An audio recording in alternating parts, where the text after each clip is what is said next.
Hello everyone, நான் உங்கள் Mantra Deepak. Welcome to our channel. So TNPSC group 4க்கான ஃபைனல் லிஸ்ட் ஆஃப் இது, அதாவது final selection list certificate verification பண்ணுறதுக்கு கவுன்சிலிங் எந்த டேட்லேருந்து எந்த டேட் வரைக்கும் நடக்கும், ஸோ எப்போ கவுன்சிலிங் நடக்க போகுது அப்படிங்கிறது டிஎன்பிஎஸ்சி இப்போ ஜஸ்ட் ஒரு அனௌன்ஸ்மெண்ட் ரிலீஸ் பண்ணியிருக்காங்க. என்ன அப்படின்னா ஜான்வரி 22லேருந்து அண்ட் மார்ச் 12 வரைக்கும் உங்களுக்கு கவுன்சிலிங் நடக்க போகுது. இதுக்கான மெமோ மேக்ஸிமம் நாளைக்கு உங்களுக்கு இண்டிவிஜுவலாகவே உங்களுக்கு எஸ்எம்எஸ் ஆர் மெயிலே வந்துடும்.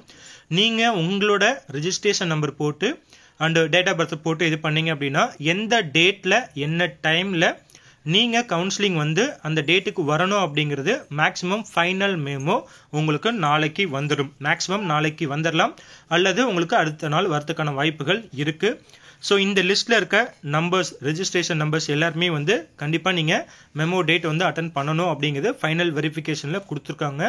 ஸோ நிறைய பேருக்கு இது ரிஜெக்ட் ஆகிருக்கு அப்படின்னு சொல்லியிருக்காங்க. என்ன அப்படின்னா இந்த அப்லோட் பண்ணதில் திரும்ப ஏதாவது டாக்குமெண்ட் எரர் இருந்திருக்கு, அதனால நிறைய பேருக்கு ரிஜெக்டும் ஆகிருக்கு. ஓகே, ஸோ இதில் லிஸ்ட்டு கொடுத்துருக்காங்க, தெளிவாக பார்த்துக்கோங்க.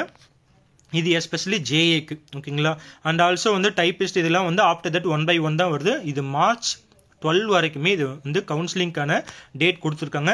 மேபி டைப்பிஸ்ட்டுக்கு வந்து ஃபைனல் மெமோ எப்போ அப்படின்னா உங்களுக்கு பிப்ரவரி எண்டில் வந்து ஆர் மார்ச்சோட ஃபர்ஸ்ட் வீக்கில் அந்த மாதிரி வந்து மெமோ வரதுக்கான வாய்ப்புகள் இருக்குது.